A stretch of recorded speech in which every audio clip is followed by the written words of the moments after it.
ನನ್ನ kidney failure ನಾನು kidney failure patient, life ಬೇಡ ಅನಿಸುತ್ತೆ. ಆದರೆ ನಮ್ಮ ಪಾಪು ನೋಡ್ಕೊಳ್ಬೇಕು.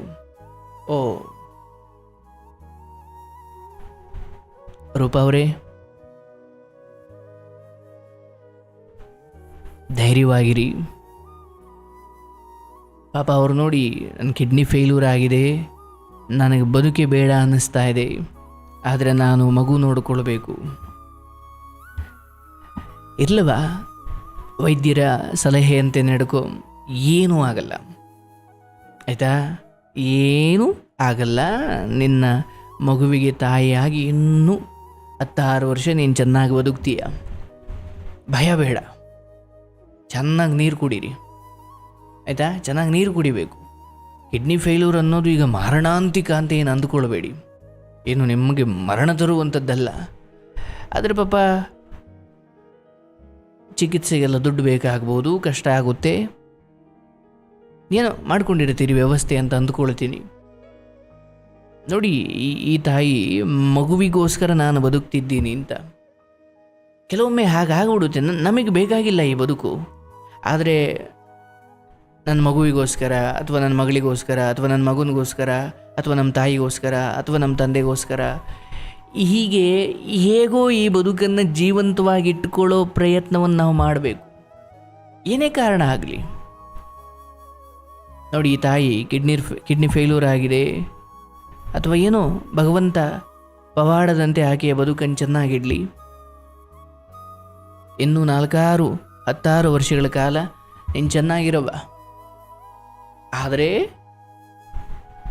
ಭಗವಂತನನ್ನು ನಂಬು, ವೈದ್ಯರ ಸಲಹೆಯಂತೆ ಕಟ್ನಿಟ್ಟಾಗಿ ಸ್ವಲ್ಪ ಆರೋಗ್ಯಕ್ಕೆ ಕಾಪಾಡ್ಕೋ, ಅಥವಾ ಏನು ತಿನ್ನಬೇಕು ಅಥವಾ ಹೆಂಗೆ ಏನು ಎತ್ತ ಸ್ವಲ್ಪ ಚೆನ್ನಾಗಿ ನೋಡ್ಕೋ. ಧೃತಿಗೆಡಬೇಡ, ಧೈರ್ಯಗೆಡಬೇಡ. ನೋಡುವ, ಒಂದಂತೂ ಹೇಳ್ತೀನಿ, ಯಾವುದೇ ಹಂತದಲ್ಲಾದರೂ ಕೂಡ, ಯಾವುದೇ ಪರಿಸ್ಥಿತಿಯಲ್ಲಾದರೂ ಕೂಡ, ಎಷ್ಟೇ ಪಾತಾಳಕ್ಕೆ ಬಿದ್ದರೂ ಕೂಡ ನಮ್ಮನ್ನು ಕಾಯುವವನೊಬ್ಬ ಇದ್ದೇ ಇರ್ತಾನೆ. ಈಗ ನೀವು ಜನರ ಬಗ್ಗೆ ಅಥವಾ ನಾನು ಹೋದ್ಮೇಲೆ ಏನಪ್ಪ, ನನ್ನ ಮಗು ಕತೆ ಏನಪ್ಪ, ಅದೇ ಹೇಗೆ ಇದು ಹೇಗೆ, ತುಂಬ ಏನೇನೋ ಯೋಚನೆ ಮಾಡಬೇಡವ್ವ. ನಿನ್ನದು ಹೇಗೆ ಹುಟ್ಟಿನಿಂದ ಈ ಕ್ಷಣದವರೆಗೂ ಸೋಲು ಗೆಲುವು, ಒಳ್ಳೆಯದು ಕೆಟ್ಟದ್ದು, ಆರೋಗ್ಯ ಅನಾರೋಗ್ಯ ಅಂತ ಏನು ಒದ್ದಾಟಗಳು ಮಾಡಿಕೊಂಡು ಒಂದಷ್ಟು ಸಿಹಿ ಒಂದಷ್ಟು ಕಹಿ, ಬೇವು ಬೆಲ್ಲ ಎಲ್ಲವನ್ನೂ ನೋಡಿಕೊಂಡು ಬಂದಿದ್ದೀಯ. ಹಾಗೆ ಆ ಮಗುವಿನದ್ದು ಏನೋ ಒಂದು ವಿಧಿ ಇರುತ್ತೆ, ಅವನದು ಏನೋ ಒಂದು ದಾರಿ ಇರುತ್ತೆ. ಇನ್ನೊಬ್ಬರ ಬದುಕನ್ನು ಅರಳಿಸಲಿಕ್ಕೆ ಹೋಗಿ ನನ್ನ ಬದುಕು ಮುದುಡಬಾರ್ದು.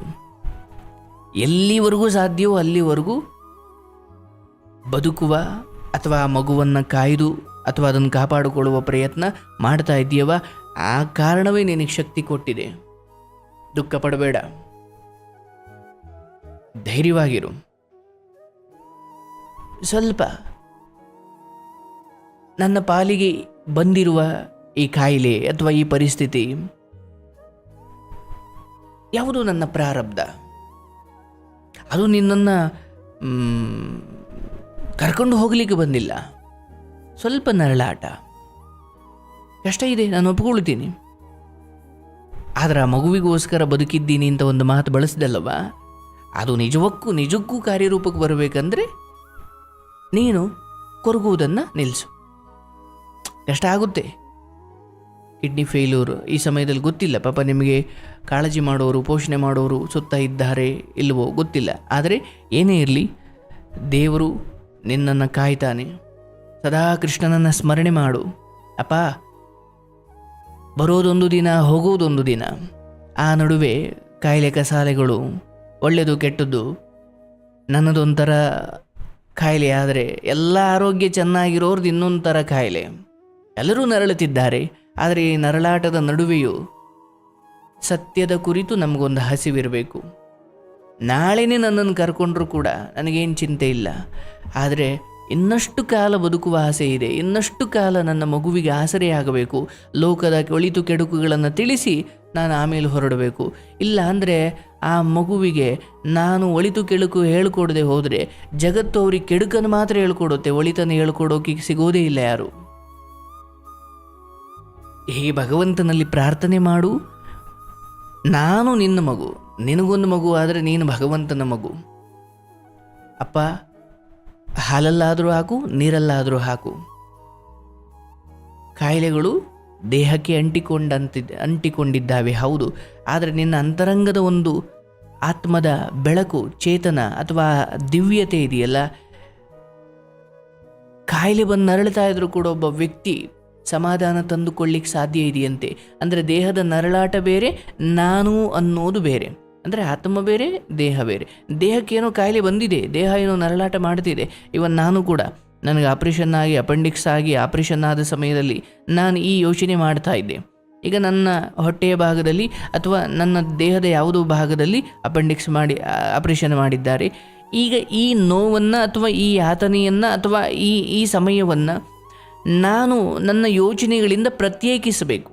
ಅಂದರೆ ನಾನು ಅನ್ನುವ ಅಥವಾ ಅಯ್ಯೋ ನನಗೆ ಹಿಂಗಾಗಿದೆಯಪ್ಪ, ನನಗೆ ಆಪ್ರೇಷನ್ ಆಗಿದೆಯಂತಪ್ಪ, ನನಗೆ ಅಂತ ಹೇಳ್ತಿರೋನು ಯಾರೋ ಒಬ್ಬ ಇದ್ದಾನಲ್ಲ. ಅಂದರೆ ನನ್ನ ಕೈಗೆ ಈ ಥರ ಪೆಟ್ಟಾಗಿದೆ ಅಂದರೆ ಈ ಕೈ ಬೇರೆ ನಾನು ಬೇರೆ ಆಯಿತು. ಯಾಕಂದರೆ ಈ ಕೈ ನಂದು ಅಂತ ಒಳಗಡೆ ಯಾರೋ ಒಬ್ಬ ಹೇಳ್ತಾ ಇದ್ದಾನೆ, ಓ ಇದು ನನ್ನ ಕೈಯು, ಹೌದಾ? ಅಂದರೆ ಈ ದೇಹಕ್ಕೂ ಮೀರಿದ ಇನ್ನೊಂದೇನೋ ನನ್ನ ಅಂತರಂಗದಲ್ಲಿದೆ. ನನಗೆ ಕಿಡ್ನಿ ಫೇಲ್ಯೂರ್ ಆಗಿದೆ ಅಥವಾ ನನಗೆ ಏನೋ ಸಮಸ್ಯೆ ಆಗಿದೆ. ಪ್ರತಿದಿನ ಏನೂ ಕಾಯಿಲೆ ಇಲ್ಲದವರು ಸಾಯ್ತಿದ್ದಾರೆ, ಕಾಯಿಲೆ ಇರೋರು ಸಾಯ್ತಿದ್ದಾರೆ. ಸಾವಿಗೆ ಕಾಯಿಲೆ ಬೇಕಾಗೇ ಇಲ್ಲ. ಹಾಗಾಗಿ ಪರಮಾತ್ಮ ನಿನ್ನಿಚ್ಛೆಯಂತೆ ಆಗಲಿ ಅಂದುಕೊಂಡು ಯಾವುದಕ್ಕೂ ಬದುಕ್ತಿರೋರ ಬಗ್ಗೆನೂ ನಿನಗೆ ಅಸೂಹೆ ಬೇಡ, ಸಾಯ್ತಿರೋರ ಬಗ್ಗೆನೂ ನಿನಗೆ ದುಃಖ ಬೇಡ. ಅವ್ರದ್ದು ಒಂದು ಸಮಯ ಇತ್ತು, ಅವರು ಹೊರಟಿದ್ದಾರೆ, ಅಥವಾ ಸಮಯ ಇರೋರು ಇನ್ನೂ ಬದುಕ್ತಿದ್ದಾರೆ. ನಂದು ಈ ಸಮಯ ಇದೆ, ನಾನು ಇದ್ದೀನಿ, ಹೊರಟಾಗ ನಾನು ಹೊರಡಬೇಕು ಕರೆದಾಗ. ಧೈರ್ಯವಾಗಿರು.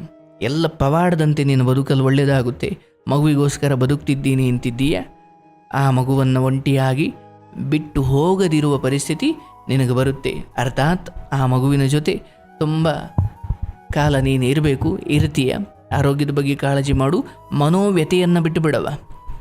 ವೈದ್ಯೋ ನಾರಾಯಣ ಹರಿ, ಆ ವೈದ್ಯರನ್ನು ದೇವರು ಅಂತ ಭಾವಿಸಿ ಆ ಪ್ರಕಾರವಾಗಿ ನಡ್ಕೊ, ಆಯಿತಾ? ಎಲ್ಲ ಒಳ್ಳೆಯದೇ ಆಗುತ್ತೆ. ಶುಭವಾಗಲಿ. ಆಗೋದೆಲ್ಲ ಒಳ್ಳೆಯದಕ್ಕೆ ಅಂದ್ಕೊಳ್ಳವ. ಒಳ್ಳೆಯದಾಗಲಿ.